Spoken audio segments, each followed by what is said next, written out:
మిథున రాశి వారికి శుక్ర భగవానుడు ఏడాది తర్వాత రవితో కలిపినటువంటి కర్కాటక రాశిలో సంచారం చేయడం వలన ఇది చాలా మంచి కాలము అని చెప్పి గమనించాలి.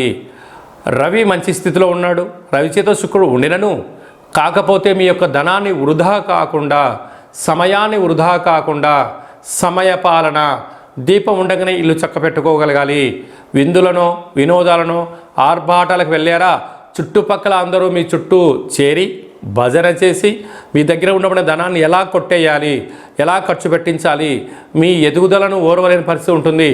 కష్టపడి రోజుకో రాయి పేర్చి గృహాన్ని మీరు కట్టారు, కానీ ఆ రాయి పేర్చినప్పుడు నీ చుట్టూ ఎవరూ లేరు. గృహంలో నువ్వు ఉన్నావు కదా, అందరు నిన్ను చూడడానికి వస్తున్నారు అన్నట్టుగా కష్టపడినప్పుడు నీకు ఎవరు సహాయం చేయలేదు.